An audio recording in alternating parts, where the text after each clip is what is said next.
semua, nama aku Jet. Terus hari ini aku mau sharingnya lebih ke arah, lebih ke kayak sharing pengalaman aja sih secara umumnya juga. Terus ya mulai dari introduction-nya dulu. Terus nama aku itu Jet Suntoro. Terus kerjanya sekarang front end developer di Because. Dulunya sebenarnya kuliahnya electrical engineering, tapi abis lulus langsung jadi software engineer di HTC. Oh, aku harus di tengah. Aku kira di luar situ. Oke. Jadi software engineer di HTC, jadi di full stack engineering timnya. Terus baru-baru aja sebenarnya pindah ke Because, beneran beberapa hari doang. Terus jadi front-end developer. Terus ini kurang lebih tuh timeline-nya aku dari mulai cari kerja sampai akhirnya onboarding. Nah, aku cari kerjanya tuh banyak cara kan, sebenarnya bisa dari e-links, terus dari kayak resume, LinkedIn, macam-macam. Tapi waktu itu aku coba pergi ke NTU Javer. Dan tahun ini kalau nggak salah di Mei 15 ya. Terus aku habis NTU Javer keliling semua stand-nya. Terus aku isi data yang aku pengen, yang aku tertarik aja sih jadi software engineer. Terus akhirnya dihubungin sama HRD-nya, kayak bilang mau interview nggak. Terus jadi ada first interview, second interview, bedanya apa? Karena aku software engineer, jadi yang pertama itu technical interview. Terus yang kedua itu behavior interview. Terus nanti kalau mau tahu lebih lanjut bisa tanya langsung ke aku aja. Terus abis itu kayak offer call, official offer letter, dan work permit. Waktu itu nunggunya lumayan lama karena harus nunggu ijazah NTU lumayan lama. Terus akhirnya jadi onboardingnya tuh di Agustus. Nah, tadi kan ngomong tentang offer ya. Terus aku hari ini juga mau sharing tentang offer. Offer itu ada beberapa tipe, kayak offer secara lisan ya, offer call, offer talk. Itu habis itu kayak secara tertulis, offer chat, offer email. Tapi yang paling penting itu official offer letter, karena itu yang bersifatnya kayak mengikat secara hukum. Ikat satu dokumen, kita harus tanda tangan, perusahaan juga harus tanda tangan. Jadi itu yang benar-benar bisa nanti buat apply work permit. Terus kayak poin-poin yang menurut aku lumayan penting buat kalau kalian dapat offer tuh harus tanya ke HRD-nya, atau mungkin itu harus tertulis ya, kayak gajinya berapa, terus package itu apa aja nanti aku jelasin. Terus benefits sama time off tuh kayak cuti-cutinya setahun tuh ada apa aja, insurance tuh kayak jempol yang kita semua udah punya ya. Terus saya loko itu asuransi kerja, sama probation itu masa percobaan. Gak semua company punya ini, tapi kalau ada harus ditahu jelas kayak berapa lama sih. Terus nanti pas percobaan tuh gajinya dikurangin atau enggak, karena kalau misalnya kalian nggak mau tiba-tiba masuk terus lihat kok gajinya kurang dari yang kalian awalnya udah ngomongin sama HRD-nya gitu. Terus nanti kayak waktu kontraknya juga. Terus package itu kayak yang satu paket yang dikasih sama perusahaan sebagai gaji kamu, tapi nggak cuma gaji dasar per bulannya doang. Kayak bisa ada uang makan, uang jalan-jalan. Kalau tiap hari masuk kerja juga dapat kayak uang kerajinan misalnya. Terus year-end bonus tuh yang aku bilang tuh biasa kayak THR, tunjangan hari raya. Tapi kalau di Taiwan hari rayanya hari raya tahun baru Imlek gitu, jadi akhir tahunnya bukan Desember tapi Januari Februari gitu. Terus ada performance bonus, kalau masuk perusahaan startup juga bisa dapat stock options. Juga yang penting di offer itu kadang-kadang kayak ada hukum-hukum yang tertulis gitu, itu harus perhatiin banget sih, karena mungkin bisa dapat denda atau digugat gitu, itu kan bahaya banget ya. Kalau udah dapat offer tuh udah bisa apply ke work permit, salary negotiation. Aku lupa ada ini. Terus ini gimana cara nego gajinya gitu. Nego gaji itu setelah kayak nanti perusahaan bilang, halo selamat Jet, kamu keterima di perusahaan kita gitu. Nanti tuh udah bilang, bisa ya aku mau gajinya segini. Tapi sebelum tahu kayak gaji berapa ya di research dulu, kayak tahu harga pasar gitu loh. Kayak jurusan kamu, bidang kamu, kayak area kamu, job title segala macam itu harus dipertimbangkan. Terus kalau udah tahu angka-angkanya, baru bisa kayak tentuin, aku maunya gaji impian aku berapa sih, kayak misalnya 50.000 gitu misalnya. Terus juga harus siapin kayak gaji angka yang minimum aku bakal terima gitu. Jadi misalnya aku suka banget sama perusahaan A, tapi perusahaan A ini tuh gak bisa kasih aku 50.000. Jadi paling enggak kalau dia kasih di atas 45.000 aku masih bisa consider gitu. Lah setelah dapat gaji yang kita mau, baru lanjutlah ke work permitnya. Ya, nah work permit juga lumayan ribet. Maka aku gak jelasin secara detail, jadi semuanya secara umum aja. Dia tuh kualifikasinya nggak cuma buat kita doang, tapi buat perusahaan juga. Jadi kalau sebelum wawancara, kayak harus cari tahu perusahaannya tuh sebenarnya bisa nggak sih provide work permit buat kita. Kali aja kalau nggak bisa ya nggak usah pergi wawancara gitu, buang-buang waktu juga buat dua-duanya. Jadi misalnya kayak cari tahu dia modalnya cukup apa enggak buat kasih ke orang luar negeri. Nah juga harus confirmation tuh proses ke pihak perusahaan. Ditanya persis terus kalau untuk employee ya buat kita sebenarnya ada macam-macam work permit, tapi yang paling sering dipakai itu sih kayak yang point system, karena asal kita lulus dari Universitas Taiwan kita udah bisa daftar, terus kuotanya juga lumayan banyak dan poinnya tuh cuma 70 poin dan lumayan gampang dicapai. Nanti aku juga kasih tahu ada apa aja, jadi kalian juga bisa mulai siap-siap misalnya. Terus bisa untuk 1-3 tahun, prosesnya pun cepat ya, 7-12 hari kerja gitu.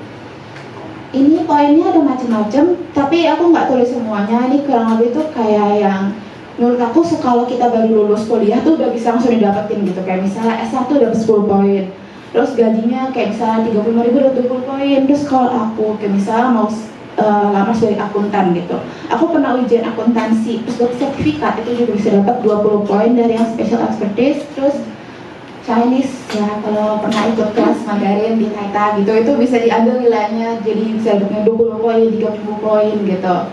Kalau kita orang Indo pernah ikut ujian nasional bahasa Indonesia pun juga bisa dapat 20 poin untuk foreign language. Kalau pernah TOEFL, TOEIC juga macam-macam dapat 20 poin. Dan office development, asal jelasin kayak bisa kasih bukti kalau kita itu pernah tinggal di luar negeri lebih dari 6 tahun, dan mungkin kebanyakan kayak gitu bisa, jadi juga bisa 10 poin. Kalau kamu tambahin tuh udah 105 poin, udah lebih dari 70 poin.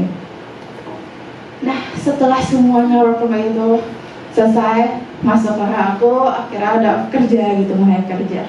Terus aku mau kayak sharing aja tentang kayak perusahaan aku tuh yang aku sekarang ini kayak gimana ya. Picolas itu tuh perusahaan startup dari Amerika. Jadi kita ngomongnya biasa pakai bahasa Inggris. Tapi karena aku baru masuk beneran 4 hari doang di minggu ini, jadi udah Senin Selasa Rabu Kamis, udah aja libur gitu kan. Jadi aku juga nggak usah cerita banyak gitu, kayak gimana gitu. Jadi aku mungkin cerita lebih tentang DeepQ. Nah, DeepQ ini tuh sebenarnya anak perusahaannya dan juga bisnis unit dari HTC. Nah, karena HTC itu perusahaan yang lumayan gede gitu ya, orangnya banyak. Jadi lumayan kuno juga udah agak tua, jadi itu banyak peraturan-peraturan yang lebih kaku, terus juga birokrasi segala macam. Tapi kalau ngomongin tentang DeepQ-nya sendiri, dia tuh perusahaan yang lumayan kecil, jadi culture-nya tuh lumayan bebas gitu. Flexible time tuh beneran kamu mau masuk pulang kerja tuh jam berapa aja boleh, nggak bakal ada yang tahu mau masuk apa, karena nggak ada datanya juga gitu. Terus mau pakai baju apa, mau pakai cuma celana terus habis sendal jepit juga nggak apa-apa, terserah, beneran bebas banget. Yang penting itu kamu kerja gitu. Terus fast pace, terus ada snack bar sama afternoon snack. Kenapa kayak aku masukin ini di culture bukan di benefit? Karena di waktu snacking gitu ya, itu tuh juga pas banget buat kita sosialisasi sama orang-orang lain di tim lain gitu kan. Jadi bisa kenalan, terus all hands juga menurutku tuh kayak meeting, tapi harus semua orang satu perusahaan tuh harus ikut. Terus kenapa dengan all hands menurutku tuh karena semua orang tuh bisa angkat tangan buat nanya ke CEO-nya gitu langsung, aku udah pertanyaan ini, CEO-nya harus jawab, jadi pakai all hands.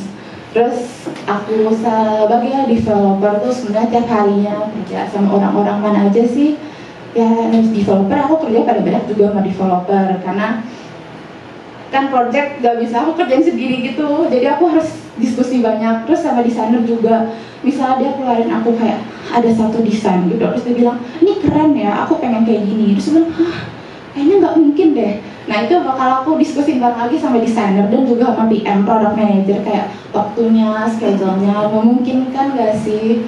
Terus nanti kalau udah masuk ke testing itu ya sama QA, quality assurance. Terus ada researcher juga kayak user research, terus machine learning, deep learning, segala macam research. Aku bukan tugas research, jadi aku tuh kurang tahu. Terus ada marketing sama operasional. Nah menurutku karakteristik yang di kantor aku ya di perusahaan ini sih, aku nggak bisa ngomong untuk semua perusahaannya, tapi mereka tuh rata-rata disiplin, honest, terus to the point. Sama, itu mereka responsibel banget, karena kalau misalnya nggak tanggung jawab ya, terus dengan flexible time, gimana caranya satu produk bisa beneran kayak diluncurkan gitu kan, nggak mungkin juga nggak bakal selesai. Dan yang terakhir itu work hard and play hard. Abis itu rutinitas aku sebagai developer tuh tiap harinya ngapain aja. Tiap harinya tuh benar cuma coding. Kalau aku nggak lagi coding, berarti aku lagi code review. Code review itu aku berarti lagi ngeliatin kode yang dibikin sama orang lain. Ya aku harus kasih komen. Bahkan untuk kalau atasanku sendiri yang kode pun, yang coding gitu, aku juga harus kasih komen gitu loh. Karena itu tugas sebagai developer. Nah, terus itu sisanya mungkin meeting juga banyak banget waktunya. Terus lunch yang kadang-kadang mungkin cuma main HP, tapi atau enggak lanjut lagi diskusi tentang kerjaan juga. Jadi macam-macam. Terus sedikit promosi gitu, produk-produk yang pernah aku bikin gitu. Kalau pada tahu Cipanca itu landboard yang di Taiwan yang tiap hari bakal kasih info tentang epidemi ke Taiwan. Kayak sekarang lagi masa COVID tuh bakal dikasih tiap hari udah berapa case sih. Terus fitur terbarunya itu tuh yang terakhir kali sebelum aku resign masih aku kerjain juga, itu tuh Taiwan V-Watch. Jadi kalau ada yang habis imunisasi COVID ya, jadi bisa daftar, terus bisa track record simptom-simptom kalian, gejala-gejala kalian, biar nanti bisa dihubungi langsung sama orang CDC-nya. Itu tuh pakai Taiwan V-Watch. Terus itu contoh kalau yang baru pulang dari luar negeri balik ke Taiwan itu karantina tuh juga bisa pakai ini itu semua. Platform itu sebenarnya satu-satunya produk yang dibikin sama DeepQ, karena kalau yang lain itu kan kerja sama CDC-nya Taiwan gitu kan, sama pemerintah. Jadi ini yang mungkin kalau misalnya orang-orang lebih nggak tahu tuh platform ini. Lalu aku ini juga sharing kayak tentang event-event kerja di perusahaan-perusahaan Taiwan gitu sih. Ini menurutku yang aku dengar-dengar ya dari teman-teman juga, kayak kalau perusahaan startup rata-rata pasti ada event-event, basic event tuh kayak gini, kayak birthday party tiap bulan itu pasti ada.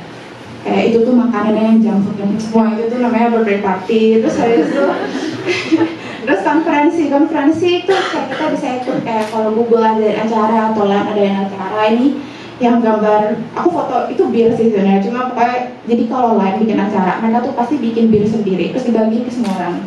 Nah itu jadi fotonya sama bir. Terus Halloween Week itu tiap tahun beda-beda, tapi kayak itu aku ada foto, jadi kita acara masak tapi semua orang harus pakai baju Halloween. Jadi makanya itu ada foto Dracula lagi potong timun kayak gitu. Terus itu Christmas party, year end party itu karena aku anak perusahaan HTC kan, jadi year end party aku sama HTC, jadi perusahaan gede. Nah year end party perusahaan gede sama perusahaan kecil sebenarnya lumayan beda sih menurutku. Kalau perusahaan gede tuh benar bakal undang artis-artis yang lumayan terkenal, nanti bakal nyanyi segala macam, itu tuh lumayan beda banget ya suasananya. Terus yang terakhir itu farewell, karena aku resign dari HTC, jadi itu foto aku sama ya itu bawahnya itu kartu yang dikasih sama mereka ke aku, terus sama foto aku Polaroid kayak gitu. Terus nggak menyangka, kayaknya aku ngomongnya cepat banget, terus udah selesai. Jadi kalau nanti ada pertanyaan bisa tanya langsung ke aku aja, soalnya aku tadi ngomongnya kalau aku mau umumnya gitu kan ya. Kasih.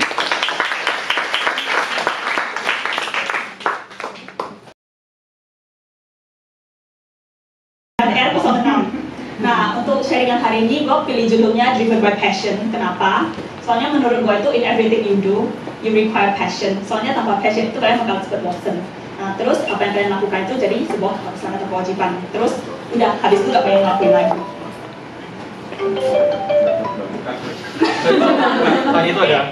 Nah, untuk mulai sharingan gue hari ini, gue bakal kasih breakdown dari milestone gue so far di akademik dan di profesional. Nah, sebelum datang ke Taiwan, gue dulunya itu di Singapura selama 4 tahun under MOE Scholarship. Jadi makanya kebanyakan campur-campur Inggris. Nah, setelah itu gue lanjutin kuliah S1 di NTU Taiwan, Department Agricultural Chemistry.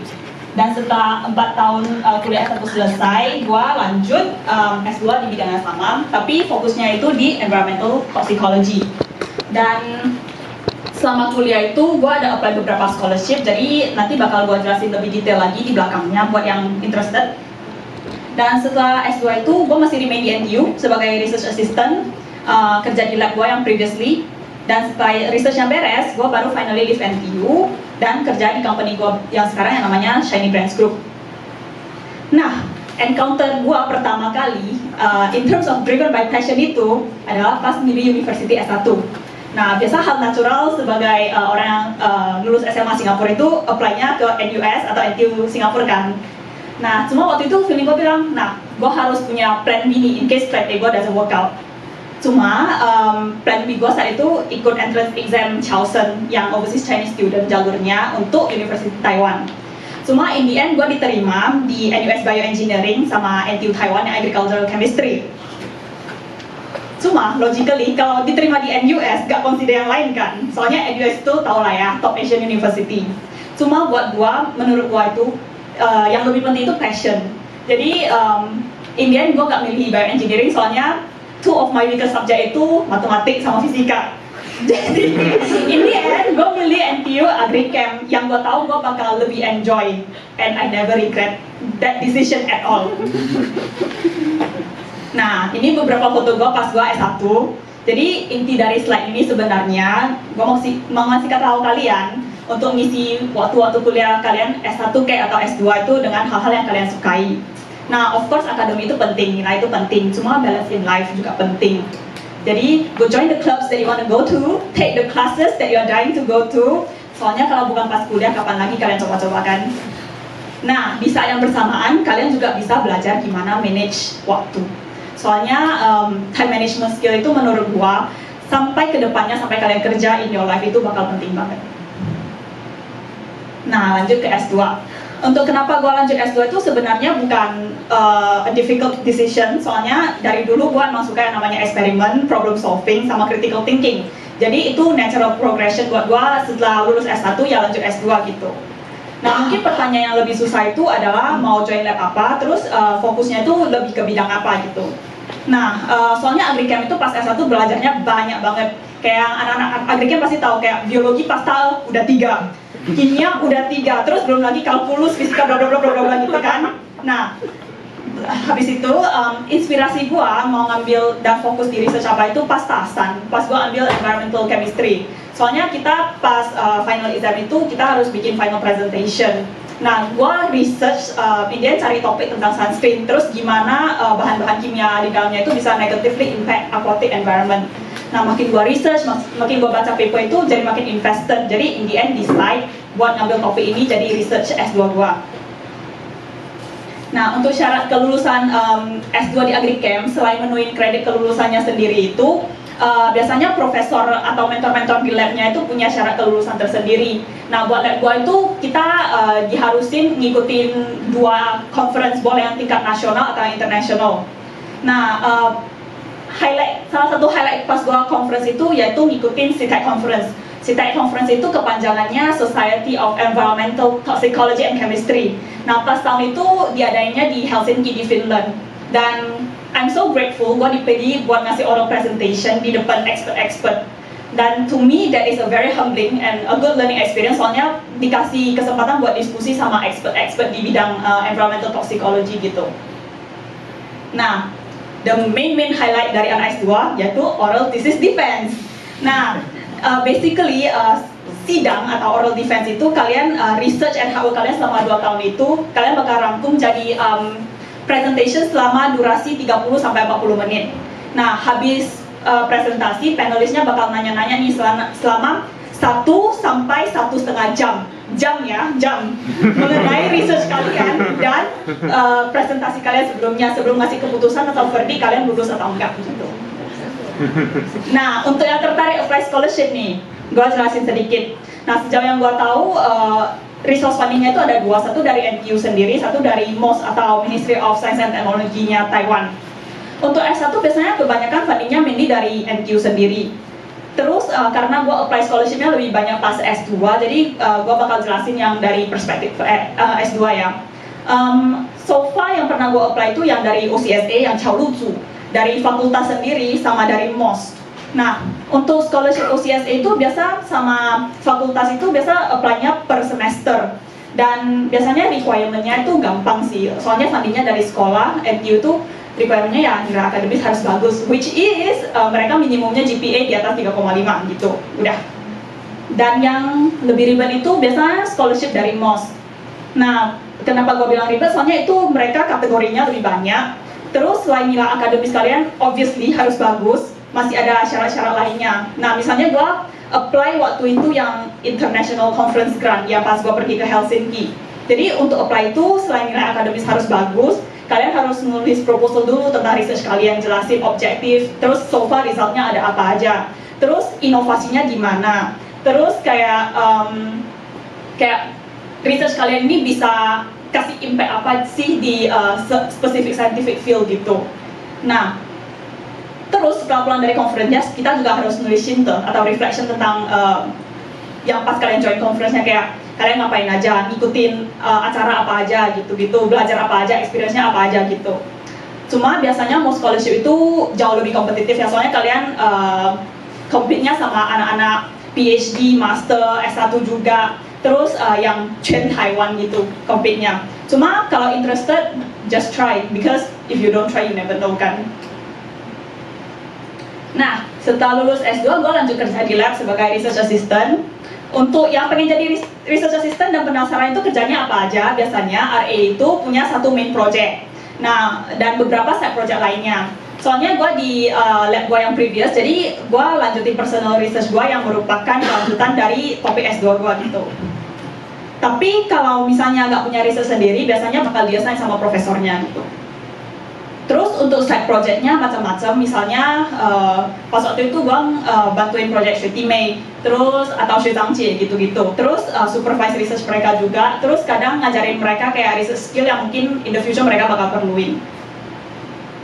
Nah, main disiplin gue pas jadi RA dan pas S2 itu cukup banyak, ada cakup organic chemistry, environmental chemistry, environmental toxicology, dan molecular biology. Nah, untuk yang lebih interested di research gua atau research life in general, nanti boleh tanya-tanya sama gua. Nah, setelah beres research ini, salah satu cara supaya hard work kita di-recognize, dan lebih penting itu supaya kerjaannya gak diplagiat sama orang lain atau researcher lain, adalah publikasi. Jadi research ini biasanya ditulis jadi sebuah scientific paper, terus disubmit sama di-review sama expert di bidang ini. Nah, setelah paper gua di-publish, berarti research gua udah beres dong. So, I was ready to take on a new challenge, which is kerjaan. Nah, company gue yang sekarang itu namanya Shiny Brands Group, bergeraknya terutama di bidang skincare sama cosmeceutical, tapi lebih banyak di skincare sekarang. Nah, di bawah company ini ada 7 brand utama, tapi yang gue pernah handle secara langsung so far ada 3. Mungkin untuk yang teman-teman cewek-cewek lebih tahu. Yang pertama itu Sexy Look, ini brandnya lebih youthful dan adaptasinya itu Japanese vibe, jadi makanya lebih colorful gitu. Yang kedua itu Mirai, konsepnya lebih dewasa sedikit daripada Sexy Look, dan dia adapnya Korean style, jadi makanya brand ambassadornya itu artis-artis Korea. Nah, dan yang ketiga itu namanya Dr. May. Nah, ini produk-produknya itu lebih profesional sedikit, karena produk dari brand ini biasanya pakai award-winning in-house essential oil yang kita create sendiri di lab. Nah, di company ini official post gua adalah R&D specialist. Jadi keseharian sebagai R&D specialist itu biasanya menurut gua lumayan menarik sih. Pertama itu gua responsible buat research dan cari raw ingredient baru yang sebelumnya itu belum dipakai di produk company kita. Nah, terus cari vendor-vendor yang carry this ingredient gitu. Nah, ketika sampelnya sampai di office, gue bakal incorporate raw ingredient ini di formulation, misalnya di serum kah, di essence kah, atau di cream. Terus distribusiin ke teman-teman kantor buat dicoba. Habis itu gue bakal ngumpulin feedback mereka, terus kayak nanya mereka, oh yo-yo mah gitu kan. Terus bakal evaluate dan decide ingredient ini bisa dipakai gak selanjutnya di future company product gitu. Nah, untuk experience gue sampai sini. Dan karena banyak request dari teman-teman untuk sharing gimana sih prepare buat interview, nah di sini gue bakal share beberapa tips and tricks yang gue apply sama gue lagi nyari kerja gitu. Pertama, do your homework, pastiin kalian research dulu tentang company yang kalian apply to. Cari tahu tentang history sama value-value company-nya itu, termasuk service dan produk-produk yang mereka offer. Dan dengan begitu kalian bakal punya at least gambaran atau picture gimana company-nya work, value-value apa yang dicari atau value-value company tersebut. Terus misalnya kayak apa sih yang mereka cari di future employee mereka gitu. Yang kedua itu show your accomplishment. Kalian boleh highlight beberapa project kalian, 1 atau 2 yang menurut kalian paling impresif atau yang paling berkesan. Terus habis itu mungkin juga boleh highlight yang mungkin bakal membantu kalian buat dapetin posisi yang kalian apply to. Yang ketiga itu highlight your strength and describe your weakness intelligently. Nah, pertanyaan strength gue gak bakal jelasin lebih jauh, soalnya harusnya lebih gak susah buat jawab. Nah, untuk interviewee first timer itu lebih susah itu gimana jawab yang pertanyaan weakness. Tapi sebenarnya don't panic, pertanyaan weakness ini sebenarnya ada SOP-nya. Nah, pertama itu sebisa mungkin cari weakness yang gak mengganggu produktivitas kerja kalian. Terus, pas manager atau HRD-nya itu nanya, pertanyaan ini sebenarnya yang mau mereka tahu itu gimana cara kalian memanage weakness itu, bukan weakness kalian doang gitu. Jadi misalnya kalau gue bilang, oh gue nggak confident di presentasi di depan orang banyak, jadi jangan stop di situ doang, kalian harus jelasin kayak, oh misalnya selama ini what you have done buat manage weakness kalian. Nah ini misalnya kayak sebulan sebelumnya bikin dulu presentasinya, terus kayak latihan gitu. Nah yang keempat, sebelum interview itu boleh pikirin dulu beberapa pertanyaan yang lebih menarik dan gak generik gitu. Kalau misalnya at that time kalian pas di interview itu gak punya pertanyaan, gak apa-apa, kalian in the end masih boleh email HR-nya atau interview kalian buat nanya-nanya. Nah yang kelima itu watch your body language. Soalnya banyak interviewee yang pertama kali itu lupa bahwa body language itu sebenarnya penting. Soalnya bisa nentuin atau kasih good atau bad first impression. Soalnya dari body language itu biasanya interviewer itu kalian bisa kind of evaluate atau decide kalian tuh nyaman gak sih pas interview atau confident gak sih sama jawaban-jawaban dari pertanyaan mereka gitu. Nah, last but not least, ini menurut gua ya salah satu poin yang paling sering dilupain sama interviewee, which is always to send a thank you email. Nah, dalam email ini kalian boleh re-emphasize interest kalian terhadap posisi ini. Terus boleh deskripsiin dikit kenapa kalian tuh best candidate for that position gitu. Nah, thank you email tuh penting karena menurut gue itu basic etiquette. It is a simple but a very powerful gesture gitu buat kasih good impression ke potential employee kalian gitu. Dengan applying 6 poin ini, gue in the past berhasil secure 4 job offer dari 4 company yang gue apply itu. Jadi gue harap dengan sharing tips-tips ini kalian juga bisa lebih prepared buat interview kalian in the future dan bisa secure job position di karir yang kalian mau. So sekian dulu sharingan dari saya. Thank you. Kalau ada pertanyaan nanti boleh lanjut nanya.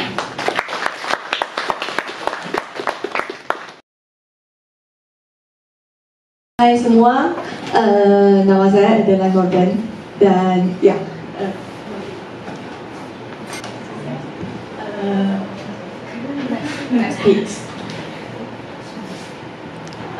Ya, dan dalam presentasi kali ini saya akan first of all I will introduce myself first. Next page. Hi, okay.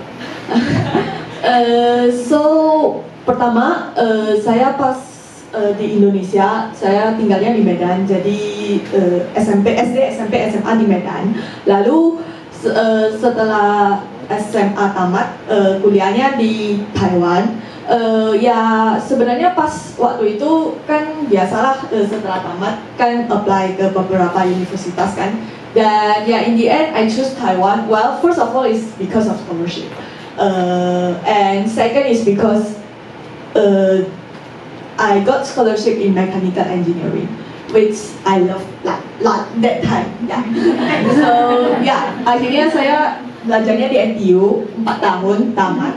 Lalu setelah tamat, saya kerja sekarang jadi design engineer di Pegatron.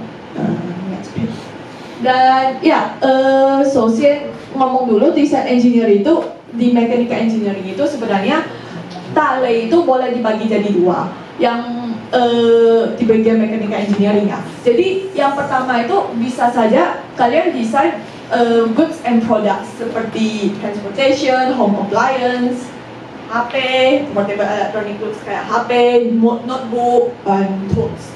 Tapi saya ini kerjanya di Pegatron. Sebenarnya Pegatron itu juga ada 2, satu di Chanpin Lake ya, yang atas. Tapi saya itu di business unit yang kerjanya itu di bidang design manufacturing equipment. Jadi lebih ke 自动化机器. Jadi misalkan kayak foto itu ya foto yang diambil di internet. Jadi literally misalkan ini HP.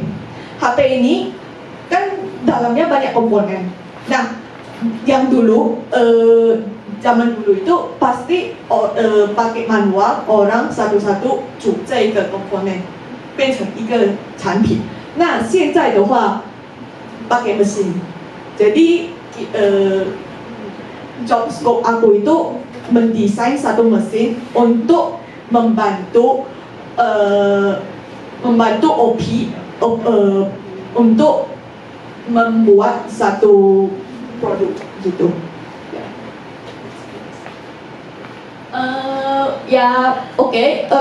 Ini personal journey aku selama saya di NTU sudah selama 6 tahunan. Pertama itu saya S1 di Taiwan di NTU. Dan alasan saya itu kenapa mau di Taiwan itu karena pertama ya mau independen. Soalnya pas aku di Indonesia di Medan tiap kali di sekeliling saya itu semua orang yang saya kenal. Jadi saya pengen ke satu negara yang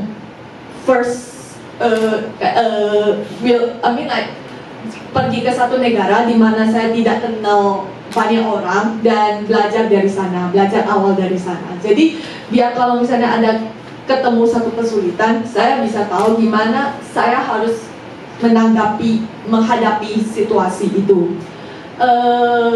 Dan yang kedua itu ya decide to take a more suitable offer. Jadi yang seperti saya katakan sebelumnya, pas saya mau pilih jurusan mana itu, saya ada兴趣di bidang mechanical dan kebetulan pas waktu itu NTU juga ada offer scholarship di bidang mechanical engineering. So in the end I choose NTU. Dan selama hidup saya di NTU itu ya ada baiknya ada buruknya, semua hidup juga gitu kan. Jadi ya kita ngomongin baiknya aja. Yang baiknya itu ya pertama saya merasa di NTU itu apalagi sekarang banyak banget orang murid Indonesia juga di NTU. Jadi rasa kekeluargaannya itu sangat penting menurut saya. Soalnya kita tinggalnya di luar negeri di mana tidak ada kemungkinan ya family members di Taiwan. Jadi kalau saya ada kesulitan, 可以靠只是朋友而已. Jadi menurut aku mengikuti satu organisasi itu penting banget. Terserah mau organisasi apa. Kalau misalnya seperti aku itu ya saya ikuti NTU ISA dan Taita Yuqiu Xiaotui. Soalnya saya dulunya itu suka banget sama Yuqiu, jadi aku ada ikut Taita Yuqiu Xiaotui. Dan itu untuk university life saya di Taiwan. Selanjutnya itu kenapa setelah tamat Taiwan kerjanya di Taiwan, kok nggak balik Indonesia sih? Nah, untuk saya alasannya itu cukup jelas. Soalnya saya pengen setelah tamat itu, at least I can gain some work experience first, and I want to do it in Taiwan. Why? Soalnya kalau di Indonesia itu, apalagi dengan 兴趣 saya di bidang mechanical engineering, and actually it's not just mechanical engineering, it's design engineering. So, dan saya merasa di Indonesia sekarang tidak ada banyak opportunity di bidang situ. Jadi karena itu saya merasa ya saya belajarnya saya kerja dulu di Taiwan untuk gain work experience, dan in the end juga kita tamatnya kita udah belajar di luar negeri di Taiwan. Habis itu setelah tamat kalau enggak kerja di Taiwan itu kayak menurut saya 浪费 的机会gitu. Soalnya kalau misalnya di Indonesia, kalau misalnya kamu mau balik lagi ke Indonesia kerja ya bisa saja setelah kamu kerja di Taiwan mau balik Indonesia bisa. Tapi kalau misalnya kalau misalnya kamu langsung balik Indonesia habis itu tiba-tiba kamu mau kerja lagi ke Taiwan lebih susah. Soalnya ada poin-poin yang seperti itu kan. Jadi akhirnya saya merasa ya setelah tamat di NTU ya langsung kerja aja di Taiwan. Dan ya karena banyak orang yang nanya juga gimana cari kerja, untuk cari kerja di Taiwan itu sebenarnya ada banyak cara. Yang pertama itu ikuti company hiring event, dan ini itu ya kemungkinan sekarang karena pandemi ya jadi agak susah, semuanya online. Yang dulunya itu sih banyak, kadang biasanya banyaknya di kadang mereka ada hiring event di Nankang Exhibition Center atau mana gitu, dan biasanya itu kadang ada ditulis di Facebook atau apa, jadi kamu boleh pergi apply. Habis itu bahkan ada kontak Taiwan juga, dan menurut aku itu hiring event yang seperti itu sangat penting. Dan yang kedua, attend job fairs held annually in university. Nah, tiap tahun itu ada di NTU, dan nggak hanya di NTU saja. Biasa untuk saya dulu itu selain aku attend hiring job affairs di NTU sendiri, saya juga ada pergi di NTUST yang dekat banget dari sini. Jadi ya take more effort, but you can do it. Dan untuk event yang kedua, event di atas itu, pas datang jangan hanya bawa badan doang. Ingat, ya walaupun kadang kamu datang ke satu stand, habis itu mereka ngomong, oh nggak apa-apa, kamu cuma tulis资料doang, isi资料, personal information doang, tapi there is nothing wrong kalau misalnya kamu特别ambil resume kamu, kasih ke orangnya, staffnya, habis itu, nah ini resume aku, tolong dibaca. Nah, dan menurut aku itu resume itu satu penting. Yang kedua itu kamu juga boleh prepare project portfolios kamu. Soalnya semua murid di NTU itu biasanya, apalagi mulai dari tasan itu biasanya pasti ada project-project yang khusus. Nah, tiap kali ada project itu kita pasti ada tulis 最后报告. Nah, kamu boleh sediakan itu dan print out. Kalau misalnya somehow staffnya 有兴趣, kita bisa jelasin secara lebih mendalam, langsung face to face. Dan menurut aku itu ini penting banget ya. Dan selanjutnya itu yang terakhir itu ya carinya apply directly from company website atau e-links. Kalau untuk ini itu saya karena nggak ada banyak pengalaman, jadi ya saya cuma tulis ini, tapi ya bisa juga kamu apply langsung dari company website sama e-links. Untuk struggles untuk finding job di Taiwan itu, untuk personal experience aku itu ya kira-kira 50% lah. Ya kemungkinan sih saya nggak seperti Ci Evelyn ya yang langsung 100%.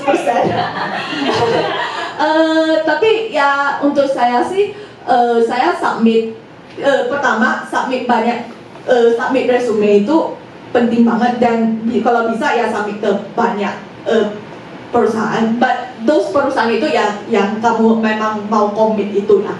Habis itu setelah submit itu biasanya ada follow up replies, dan biasanya follow up replies itu mereka ada schedule for interview. Dan di Taiwan itu saya ada written test. Written test itu ada beda juga. Ada company yang written test itu cuma untuk tes psychometric test doang. Kayak dia mau tahu, dia pengen tahu karakteristik kamu seperti orang itu seperti apa. Ini semua company itu biasanya ada. Habis itu English language test juga biasanya ada, cuman karena kita foreigner, untuk saya sih tidak perlu ada English language test. Dan untuk non-compulsory-nya itu biasanya IQ test kadang. Habis itu ada juga tentang basic knowledge, seperti misalnya kalau misalnya kamu apply di bidang engineering, habis itu mereka kadang ada nanya,